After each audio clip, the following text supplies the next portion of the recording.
وہ 12,000 دینار لے کے پہنچا. کیا بتاؤں ان رب کے بندوں کا دل کیسا ہوتا ہے, کیا درد ہوتا ہے, کیا رنگ. 12,000 دینار لے کے بادشاہ آیا اور آگے حضرت کو پیش کیے کہ حضور آپ دیں اس عیسائی کو ڈبل دیں اور جائیں کام کریں. آپ فرمانے لگے تو پیسے دے, شرطیں نہ لگا, میرا جہاں دل کرے گا میں خرچ کروں گا, مجھے تو مزہ ہی اب آنے لگا ہے, ابھی تو لطف آ رہا ہے, ابھی تو ذائقہ آیا ہے کچھ کرنے کا. پیسے دینے ہیں تو دے, پابندی نہ لگا, جہاں میرا دل کرے گا میں. اس نے کہا حضور ٹھیک ہے رکھ لے. حضرت نے فجر مسجد میں پڑھی, جیب میں 12,000 دینار تھے. اعلان فرمایا بھی کسی اور کی بیٹی بھی بیٹھی ہے تو پیسے میرے پاس ہے. وہ 12,000 دینار بھی بانٹ دیا, اور 12,000 دینار بانٹ کے نہ تو پھر چلے گئے کھیت میں چارہ کاٹنے. اس عیسائی کو کسی نے بتلایا کہ ان کے پاس تو 12,000 آیا ہے پر تجھ سے جان نہیں چھڑائی انہوں نے. وعدہ یہ ہوا تھا کہ 6 دیں گے تو جائیں گے, جب تک دیں گے نہیں تیرے گھر میں کام کریں گے. وہ نہ چارہ کاٹ رہے تھے, حضرت صاحب تو وہاں پہنچ گیا, دور جا کے کھڑا ہو گیا, کہنے لگا بابا پہلے تو میں نے مسلمانوں کے اخلاق سنے تھے, اب تو میں نے دیکھ بھی لیے, پر یہ بتا جب 12,000 آیا تھا جان کیوں نہیں چھڑائی. تو حضرت چارہ کاٹتے کاٹتے رو پڑے. فرمانے لگے تو نہیں نہ جانتا یہ بیٹیاں سانجی ہوتی ہیں, پتہ نہیں نا. میرے رسول پاک نے تو خاتم تائی کی بیٹی کے سر پہ کپڑا رکھ کے کہا تھا بیٹیاں برابر ہوتی ہیں. تو یہ نہیں پتا جب اس کی 6 بیٹیوں کی شادی ہوئی ہے میرے اندر روحانیت کتنی بڑی ہے. فرمایا پھر 12,000 آیا ہے تو 2-4 بچیاں پھر گئی ہیں, یہ نہیں پتا میں اندر سے راضی کتنا ہوں, میں تیری نوکری کرتا رہوں گا, پتہ نہیں اللہ کتنی بیٹیوں کو بیاہ دے گا. اتنا رویا وہ عیسائی کے پیروں میں بیٹھ گیا, کہنے لگا بابا میں نے تیری مخالفت کی ہے پر تیرے قریب آ کے پتہ چلا ہے تو بہت اونچے اخلاق کا مالک ہے, اور اگر تیرا یہ مقام ہے تو تجھے اخلاق سکھانے والے محمد عربی کی شان کتنی ہوگی. ظالم کی بولیے جاتے نہیں لوگ جھوٹے گواہ بن کے. وکیل صاحب کو نہیں پتا ہوتا کہ یہ بندہ مجرم ہے جو میرے پاس آیا, کیا مجرموں کے وکیل نہیں ہوتے؟ بولے تو اس کو پتہ نہیں ہوتا وکیل صاحب کو کہ یہ صاحب مجرم ہے, میرے پاس مقدمہ لے کے آئے ہیں. اور اگر بے ادبی نہ ہو جائے تو میرا خیال ہے قاضی عدالت کو بھی پتہ ہوتا ہے کہ مجرم کون ہے اور مظلوم. میرے نبی پاک صلی اللہ علیہ وسلم نے اس قدر زیادہ سختی فرمائی اس مسئلے میں. فرمایا جس کو پتا تھا کہ فلاں آدمی ظالم ہے, ظلم کر رہا, پھر وہ ظالم کا گواہ بنا یا اس نے ظالم کی مدد کی, کتنی کی؟ شارحین لکھتے ہیں چاہے اس نے ایک جملہ بول کے کی, چاہے ایک, سارے بولیے, چاہے ایک غریب کو اس نے ظلم کیا تو کہتے ہیں علاج یہ سی, چاہے ایک جملہ بول کے کی. شارحین اس حدیث کی شرح میں لکھتے ہیں ایک جملہ بول کے چاہے مدد کی. جس بندے نے کسی ظالم کی مدد کی کسی مقدمے میں یا کسی صورت میں اور اسے پتا تھا یہ ظالم ہے, میرے نبی پاک صلی اللہ تعالیٰ علیہ وسلم فرماتے ہیں اگر اس نے مدد کی, ابھی ظالم کی بات نہیں ہو رہی, ظالم کے مددگار کی بات ہو رہی, اگر کسی نے ظالم کی مدد کی تو حضور فرماتے ہیں خدا بھی اس سے بری و ذمہ ہے, رسول بھی اس سے بری و ذمہ ہے. سنبھال کے رکھے اپنی نمازیں, قربانیاں, حج, زکوٰۃ سنبھال کے رکھے. اگر ظالموں کا مددگار ہے الیکشن آ لینے دے, آپ کو نظر آ جائے گا کون کون ظالموں کا مددگار ہے, نظر آ جائے گا. اپنی جیب سے لوگ پیسے دے کے ظالموں کی مدد کریں گے, ان کے فلیکس چھپوائیں گے, بورڈ لگوائیں گے, جیبوں سے پیسے دیں گے. ہم نے خود آگ لگائی ہے چمن میں اپنے, بے سبب گردشی ایام کو الزام نہ دو, ہم نے خود نور کا ظلمت سے کیا ہے سودا, کر کے توہین سحر شام کو الزام نہ دو. ظالموں کے مددگار میدان میں آ گئے, یہ چھوٹا لفظ نہیں. میرے حبیب پاک صلی اللہ علیہ وسلم نے فرمایا جو ظالم کا مددگار ہے سن لے جو سجن کے ساتھ کچہری جاتا ہے, وہ یاد رکھے جو دوست کا گواہ بنتا ہے, وہ یاد رکھے جو کہتا ہے میں مانگی گیا تھا, مجھے بلایا گیا تھا قبضہ چھڑانے کے لیے کسی غریب بیوہ کی جائیداد پہ, کب وہ سن لے تو مدد کر کے نہیں آیا, تو خدا کے ذمے سے نکل گیا. رسول پاک نے فرمایا تیرا میرا تعلق ختم ہو گیا, تو ظالم کا مددگار ہو گیا.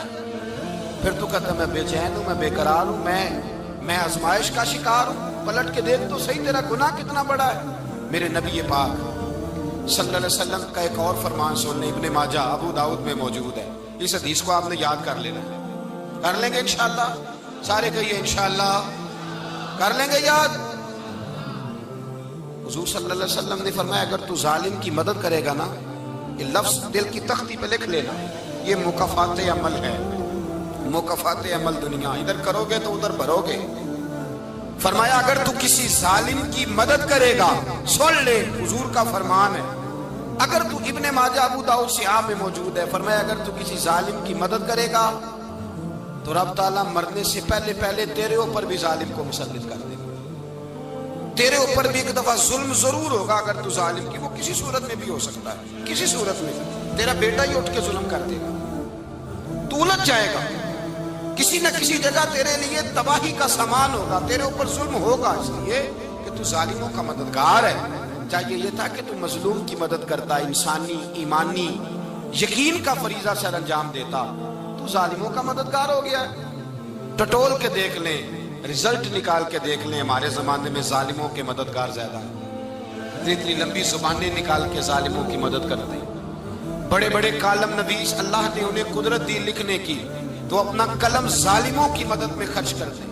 وہ لوگ جن کو اللہ تبارک و تعالیٰ نے قدرت دی، ہمت دی، طاقت دی، کچھ لوگ ان کے حلقہ احباب میں وہ اپنے لوگوں کو استعمال کر کے ظالموں کی مدد کرتے ہیں، ظالموں کی مدد کرتے ہیں۔ میرے نبی کریم سید عالم نور مجسم صلی اللہ علیہ وسلم نے فرمایا اگر تو نے ظالم کی مدد کی تو جب تک تو توبہ نہیں کرے گا رب تجھ سے ناراض ہی رہے گا، اللہ تجھ سے، او بھائی جس سے رب بھی ناراض ہو گیا، نہ کھانا نہ پینا نہ سونا نہ جاگنا نہ نیند، پھر تیری ہر چیز تیرے لیے آزمائش ہو جائے گی، پھر تیرا سایہ بھی تیرے لیے خوف کا سامان بنے گا، پھر زندگی جیتی جاگتی لاش بن جائے گی، تو اپنے کندھوں پر اپنی میت اٹھائے پھرے گا جب تو ظالم کا مددگار ہوگا۔ اور نبی پاک صلی اللہ علیہ وسلم نے فرمایا ظالموں کا مددگار بھی ظالم ہوتا ہے، ظالموں کا مددگار بھی، سارے بولے ظالموں کا مددگار بھی، نہیں کو نہیں، آپ سارے نہیں بولے، ایک دفعہ بولے ظالموں کا مددگار بھی، پکی بات ہے، ظالموں کا مددگار بھی۔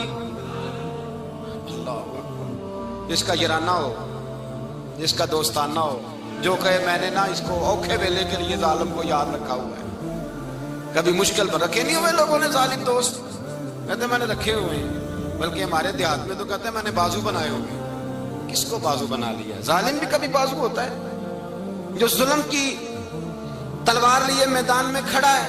قارون، حامان، فرعون، نمرود کا حال نہیں لوگوں نے دیکھا؟ اپنے زمانے میں آپ نے کتنے لوگ نہیں دیکھے جن کے سائے سے، آواز سے لوگ کانپتے تھے؟ پھر پولیس کی گاڑیوں میں وہ اس طرح مردہ پڑے کہ دنیا نے تماشا دیکھا ان کا، یہ رنگ ہم نے دیکھے نہیں اپنے آنکھوں سے۔ فرمایا ظالم کا مددگار بھی، جو کار میں بٹھا کے لے کے گیا وہ بھی ظالم، جس نے چائے پلائی وہ بھی، جس شخص نے کھانا کھلایا وہ بھی، جو کچہری تک ساتھ گیا وہ بھی، جس نے فلیکس کے نیچے بڑے شرابی کے نیچے چھوٹی اپنی فوٹو لگائی وہ بھی، جو ووٹ کی پرچی ڈالنے گیا وہ بھی۔ کہہ دینا باہر نکل کے کہ حضرت صاحب نے سیاسی تقریر کی ہے، کہہ دینا، پر بات تو سچی ہے نا۔ خو کرے ہم تو سے تھوڑا سا گلا بھی سن لے، خو کرے ہم تو سے تھوڑا سا بھی گلا۔ امام مالک کے پاس ایک بندہ آیا، اس نے کہا حضور میں درزی ہوں، ایک ظالم بادشاہ مجھ سے کپڑے سلواتا ہے، میں تو ظالموں کا مددگار نہیں نا۔ ایک ظالم بادشاہ مجھ سے، حضور میں تو مددگار نہیں نا ظالموں کا، جو فرمایا ظالموں کا مددگار بھی ظالم ہوتا ہے، تو کپڑے لے کے آتا ہے میں سی کے دے دیتا ہوں، ذمہ داری نہیں سمجھے۔ یہ ایک آدمی دکاندار ہے، اس سے کوئی بندہ چیز خریدنے آئے گا تو تھوڑی کہے گا میں نے نہیں دینی، تو دے گا۔ کوئی بندہ اگر کسی شخص سے کوئی کام کہتا ہے جو اس کی فیلڈ ہے، اس کا شعبہ ہے، اس کا معاش کا وہ سلسلہ ہے، کہتے ہیں یا رسول اللہ صلی اللہ علیہ وسلم ظالموں کا مددگار بھی ظالم، حضور نے فرما دیا۔ تو امام مالک سے بندے نے مسئلہ پوچھا، دل کی تختی پہ لکھنے والی باتیں ہیں، کہا حضور میں درزی ہوں، ظالم کپڑے سلواتے ہیں، میں تو مددگار نہیں نا۔ امام صاحب کہنے لگے نہیں، مددگار تو وہ ہوگا جو تجھے سوئی دھاگا فراہم کرے گا، تو پورے کپڑے سی کے دیتا ہے، تو خود بہت بڑا ظالم ہے، تو پورے سوٹ سی کے دیتا ہے، تو بہت بڑا ظالم خود ہے۔ مددگار تو وہ ہوگا جو تجھے دھاگا دے گا، جو تجھے بٹن دے گا، جو تجھے نلکی دے گا۔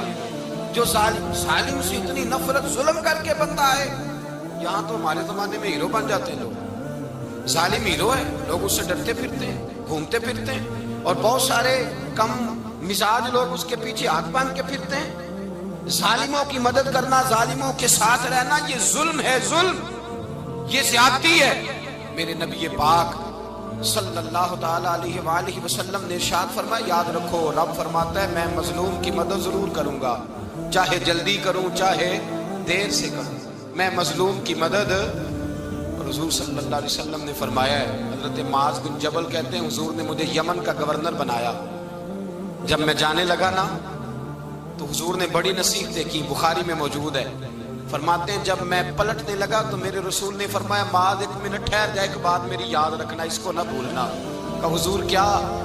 فرمایا دیکھنا کسی پہ ظلم نہ کر بیٹھنا، کہیں تجھ سے زیادتی نہ ہو جائے۔ محبوبہ پھر حضور نے فرمایا سن میرے معاذ، میں تجھے گورنر بنا رہا ہوں، زیادتی نہ کر بیٹھنا۔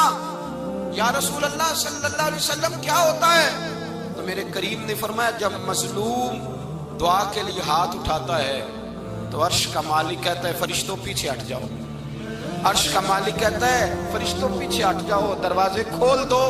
فرمایا مظلوم اور رب کے درمیان شے حائل کوئی نہیں ہوتا۔ ملا رومی رحمت اللہ علیہ فرماتے ایک دن نا شیر نے، کہتے شیر نے ایک دن نا ریچھ کو ساتھ لے لیا اور ساتھ لے لیا لومڑی کو، اس نے کہا اور شکار کرنے چلے، چلو جی، شیر کی مہربانی ساتھ لے لیا ہے، حالانکہ اس کو کسی کی مدد کی ضرورت ہے، وہ تو بادشاہ ہے، بادشاہ سلامت نے ساتھ لے لیا، شکار کیا 3 چیزوں کا، ایک شکار کیا خرگوش، ایک ہرن، ایک گائے۔ اب وہ شکار کر کے واپس آئے تو جو ریچھ تھا نا ذرا اکڑ اکڑ کے چلنے لگا کہ بادشاہ کے ساتھ میں بھی تھا، یعنی شکار میں میرا بھی حصہ، اور شیر بھی سمجھ گیا بات کو کہ اس کا دماغ خراب ہو رہا ہے، حالانکہ میں نے تو ویسے ہی ساتھ لیا۔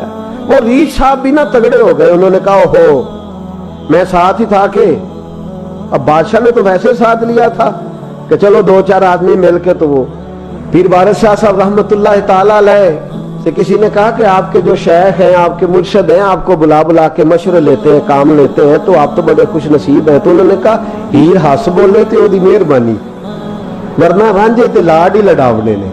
انہوں نے کہا ٹھیک ہے اگر اس نے مہربانی کر دی ہے تو اس میں میرا نہیں، ان کی نظر شفقت ہے، ہیر ہس بولے تے وہ دی مہربانی، انہوں نے مہربانی فرمائی ہے تو بڑی کرم نوازی ہے، ورنہ من آنم کے من دانم، جو میں ہوں اس کا مجھے پتا تو ہے ہی نا، تو میں اس میں اپنے آپ کو اتنا بڑا نہیں سمجھ۔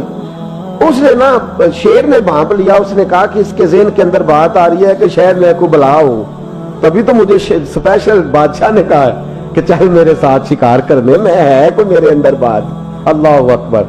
اس نے نا آ گئے، بیٹھ گئے، اس نے کہا اس سے بادشاہ نے کہ کیا کرنا ہے، اب شکار تو ہو گیا ہے، تو اس کے اندر تو سودا سمایا ہوا تھا نا۔ اس نے کہا جی کرنا کیا ہے، بانٹ کے کھانا چاہیے، بانٹ کے کھانا چاہیے۔ اس کو بڑا غصہ آیا، اس نے کہا اچھا تو مجھے کمزور سمجھتا ہے، میں جو چاہتا تھا کر سکتا تھا، میں نے تو عذرائے محبت تجھے عزت دی، ساتھ لے لی یار، تو بن کے ہی بیٹھ گیا ہے۔ اس نے کہا اچھا بانٹ کے کھانا چاہیے، کہا بالکل۔ کہا چلو بانٹو، پھر کیسے بانٹنا ہے؟ ہرن کا اور بکرے کا گوشت ایک جیسا ہوتا ہے، بلکہ ہرن کا زیادہ مہنگا ہوتا ہے، لذیذ ہوتا ہے۔ اب اس نے تقسیم کیسی کی دی، اس نے چلاکی کرنی چاہیے۔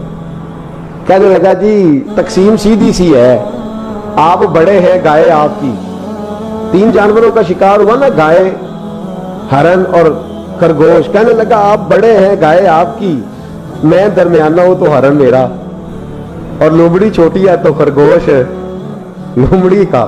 اس نے کہا تیرا بھلا ہو جائے، کیسی تم نے تقسیم کی ہے؟ اس نے مارا پنجا اور ریچھ کو بھی مار دیا۔ اس نے کہا تو عجیب آدمی ہے بھائی، تجھے تو ذرا موقع دیا ہے تو نے ہاتھ ہی وہاں ڈال لیا ہے جہاں بالکل تیرا بنتا ہی نہیں تھا۔ اللہ اکبر۔ اس نے کہا اچھا مر گیا۔ اب لومڑی بھی سنبھل کے بیٹھ گئی، لومڑی ذرا تیز ہے، چلاک ہے۔ تو ملا رومی علیہ رحمہ کہتے ہیں، اور شیر کہنے لگا لومڑی سے چل تو تقسیم کر، تو تقسیم کر کیا کرنا چاہیے؟ تو کہنے لگی بادشاہ سلامت تقسیم بڑی سادی سی ہے، سویرے ناشتہ خرگوش کا کرے، دوپہر کو آپ جب کھانا کھانے لگے تو ہرن تناول فرمائے، اور شام کو ذرا آپ زیادہ کھاتے ہیں تو آپ گائے کھائیں، یہی تقسیم ہے۔ بڑا راضی ہوا شیر۔ اس نے کہا تو نے یہ تقسیم بڑی اچھی کی ہے، یہ کہاں سے سیکھی ہے؟ کہنے لگی ریچھ کی موت سے سیکھی ہے۔ یہ ابھی مرا ہے نا میرے سامنے، اس کی موت سے میں نے سیکھی ہے، اس لیے کہ اگر یہ تقسیم نہ کی تو مر میں بھی جاؤں گی۔ بات تو تفنن کی ہے، ظرافت کی ہے، لیکن ملا رومی کیا فرماتے ہیں؟ وہ فرماتے ہیں دوسروں کی موت سے ہی سیکھ جا۔ حضرت عمر کا وصال ہوا، قبر پہ مٹی ڈالی جا رہی تھی، حضرت ابو درداء نے نا یوں مٹی پکڑی ہوئی ہے، تو ایک ایک چلو کر کے مٹی ڈالتے ہیں نا، پہلے 3 چلو ڈالتے ہیں کہ چلو ہمارا بھی اس نیکی میں حصہ ہو جائے، تو مٹی ڈالنے کے لیے نا مٹی پکڑی ہوئی تھی، توجہ ہے آپ کی میری بات پر؟ تو اس مٹی کو لے کر کے جا رہے تھے حضرت ابو درداء، مٹی لے کے جاتے حضرت سیدنا ابو درداء حضرت عمر کی قبر پر ڈالنے کے لیے، یوں پکڑی ہاتھ میں، مٹی ڈالنے کا ارادہ کرتے تو واپس آ جاتے، پھر جاتے تو واپس آ جاتے، پھر جاتے۔ لوگوں نے کہا ابو درداء ڈالتے کیوں نہیں؟ تو آنکھوں میں آنسو آ گئے، رو پڑے، کہنے لگے عزت کے اس کوہ گراں پہ مٹی ڈال دوں، وقار کے اس بادشاہ پہ مٹی ڈال دوں؟ فرمانے لگے شہنشاہ کردار پر اس پر مٹی ڈال دوں؟ اور پھر وہ مٹی پکڑی اور اپنے سر پہ ڈال لی۔ فرمانے لگے عمر تو مٹی کے قابل نہیں، مٹی کے قابل تو میں ہوں، میں تھا جس پر مٹی پڑنی چاہیے تھی۔ اور آپ فرمانے لگے لوگوں سن لو، اگر عمر جیسے تقوی کے بادشاہ بھی رب نے اس زمین سے اٹھا لیے تو ہم بھی بچیں گے نہیں، ہم نے بھی اللہ کی بارگاہ میں جانا ہے۔ اگر اتنے پاک باز لوگ اگر نیکی ہی دنیا میں رہنے کا سبب ہوتی تو یہ پاک لوگ ہمیشہ دنیا میں رہتے۔ فرمایا اگر یہ چلے گئے تو چلے، ہم نے بھی جانا ہے۔ حضرت خضر علیہ السلام آئے، کہنے لگے حضور، شیخ عبد القادر جیلانی سے کہنے لگے آپ دعا نہ کریں، میں پیغام لے کے آیا ہوں، اس کے نصیب میں ہی اولاد نہیں، نہ کریں دعا، نے کر دی پر یہاں تو ہے ہی نہیں۔ تو یہ لاڈلے ہیں نا رب رسول کے، اللہ رسول کو منا لیتے ہیں۔ تو غوث پاک کہنے لگے اچھا نہیں اس کے نصیب میں دعا، چلو ٹھیک ہے، اولاد کوئی نہیں۔ پھر ہاتھ اٹھائے، کہ اللہ تجھے پتا تھا نا کہ یہ میری طرف آ رہی ہے، اور اللہ تجھے علم تھا نا میرے دروازے تک آ گئی ہے، اور مالک تجھے پتا تھا نا دعا کا کہے گی اور میں دعا کروں گا، تو جانتا تھا نا۔ اچھا میں سمجھ گیا، اب یہ لوگوں سے جا کے کہے گی میں عبد القادر تک بھی ہوا یوں پر میرا کام نہیں بنا، ملا کچھ نہیں، یہ کہے اور 2 آنسو شیخ عبد القادر جیلانی غوث پاک، اللہ اچھا ٹھیک ہے، یہ کہے گی نا میں ہوا یوں، ٹھیک ہے کوئی عرض نہیں، لفظ کہے حضور غوث پاک نے تو جناب خضر وہیں کھڑے کہنے لگے عبد القادر تیرے بھی قربان جاؤں، اور تیرے رب کے تیرے ساتھ پیار کے بھی قربان جاؤں۔ رب فرماتا ہے بولیے کتنے بیٹے چاہیے بی بی کو، آپ کیجئے بات۔ تو غوث پاک فرمانے لگے چونکہ میرے گھر آئی ہے تو رب سے فرمائے 7 بیٹے تو عطا کر دینا۔ او بھائی اتنی سی بات نہیں لوگوں کی سمجھ میں آتی کہ میرا کوئی لاڈلا پیار والا ہو تو میں مان جاتا ہوں، تو جو رب رسول کے لاڈلے وہ جب بات کرتے ہیں تو اللہ رسول بھی مان جاتے ہیں۔ بھائی اتنی سی بات ہے۔ ایک شخص نے آ کے کہا حضور میرا والد انتقال کر گیا ہے، رات خواب میں دیکھا بڑے عذاب میں، لوگ بڑے پریشان ہوتے ہیں ان باتوں بڑے، لیکن میں بڑے دلائل قائم کر سکتا ہوں۔ آپ ہمیں کیا ملنگ سمجھتے ہیں کہ ہم جو بات کریں گے بغیر دلیل کے کریں گے؟ بیٹھ کے لوگ کہانیاں سنا رہے ہیں کہ جناب غوث پاک ایسے کر سکتے تھے، یہ کیسے ہو سکتا ہے؟ تو جو کہانی تم سنا رہی ہو تو کافر بھی سنا رہا ہے، وہ کہتا ہے اگر تمہارا رب سارا کچھ کر سکتا ہے معاذ اللہ تو پھر اسے کہو فلانا کام کرے، اس کا کیا جواب ہے تمہارے پاس؟ بڑی بڑی عجیب لوگ کہانیاں کرتے ہیں اور شرم نہیں آتی اللہ والوں کے بارے میں اتنی کچی اور غلیظ زبان استعمال کرتے، اور مجھے کہنے والوں پر اتنا شکوہ نہیں جتنا سننے والوں میں شکوہ۔ ایسے لوگوں کو سنتے ہو جو توہین کرتے ہیں رب کریم کے بندوں کی؟ سنو، حضور غوث پاک سے آ کے کہا حضور میں نے رات خواب میں اپنے والد کو دیکھا عذاب میں بڑی تکلیف میں ہوں، میرے ابا کے لیے دعا کر دیں۔ تو غوث اعظم فرمانے لگے وہ یہاں کبھی آیا تھا؟ بیٹھا تھا؟ حدیث ہے صحیح بخاری میں، صحیح مسلم میں، کہ ذکر والوں کی مجلس میں بیٹھنے والا بدبخت نہیں رہتا، اللہ اسے سعید بخت کر دیا کرتا ہے۔ یہ حدیث ہے بخاری مسلم میں، حدیث۔ اب تم حدیث ماننے سے بھی انکار کرو گے؟ جو اللہ والوں کی محفل میں آئے بدبخت ہو تو رب سعید بخت کر دیتا ہے، بخاری مسلم ہے۔ جو ذکر والوں کے ساتھ بیٹھے تو رحمت اسے گھیر لیتی ہے۔ اس نے کہا حضور میرے والد آئے ہیں آپ کی محفل میں، تو غوث پاک نے بچھا لیا مچھلا، کہا مالک تیرے محبوب کا فرمان ہے نا کہ جو ذکر کی محفل میں بیٹھے انہیں رحمت گھیر لیتی ہے، ان پر سکینہ نازل ہوتا ہے، وہ بدبخت ہوں تو سعید بخت ہو جاتے ہیں، تو اللہ پھر بندہ نمازی کرنا، وہ ہمارے ساتھ بیٹھا کرتے تھے، مہربانی فرمانا، کرم نوازی فرما۔ وہ شخص کہتا ہے میں رات کو جا کے سویا تو خواب میں ابا ملے، جنت کا لباس پہنا ہوا ہے، اور میرے والد کہنے لگے پتر سارے کام چھوڑ دینا، عبد القادر جیلانی کا دروازہ نہ چھوڑنا، خبردار غوث پاک کا دروازہ نہ چھوڑنا، ہمیں ملنگ نہ سمجھو۔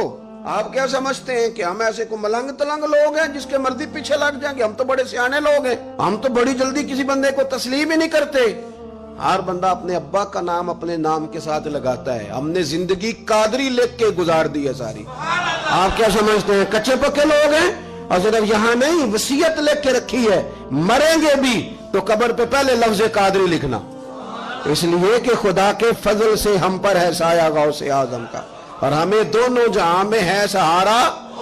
اور بڑی تحقیق کے ساتھ اور بڑی ریسرچ کے ساتھ اور بڑے سیانے بن کے، لیکن جس دن کا مان لیا ہے پھر بالکل ہی مان لیا ہے، پھر بالکل ہی مان لیا۔ آپ یقین کریں مجھے مزہ آتا ہے جب مجھے کوئی کہتا ہے قادری صاحب، بڑا مزہ آتا ہے، بڑا سرور آتا ہے۔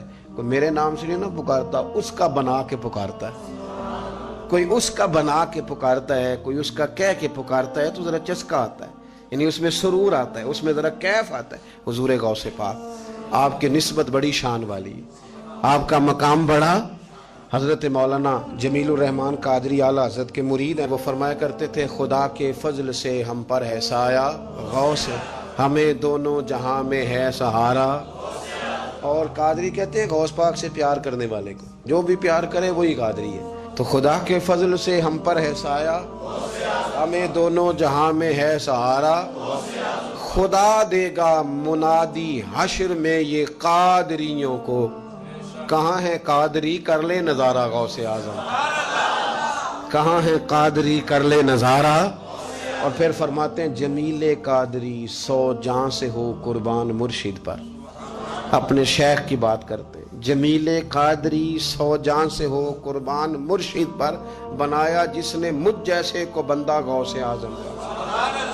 یہ غوث اعظم واحد صوفیاء کی جماعت میں امام ہستی ہیں کہ کوئی کسی بھی سلسلے سے تعلق رکھے، وہ نقش بندی ہے، وہ چشتی ہے، وہ سہروردی ہے، آج آپ کو سارے 11ویں دیتے نظر آئیں گے۔ اس لیے کہ غوث اعظم رضی اللہ تعالیٰ عنہ کے فیض جب برسا ہے تو می بن کے ہی برسا ہے، اور ہر جگہ ہی برسا ہے، ہر جگہ ہی برسا ہے۔ تو بجائے اس کے کہ ہیلو حجت کریں ساری زندگی، اللہ والوں سے پیار۔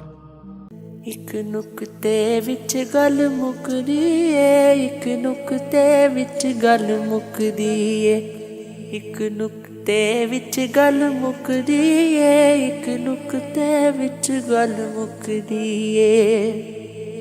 پھڑ نکتا چھوڑ حساباں نوں،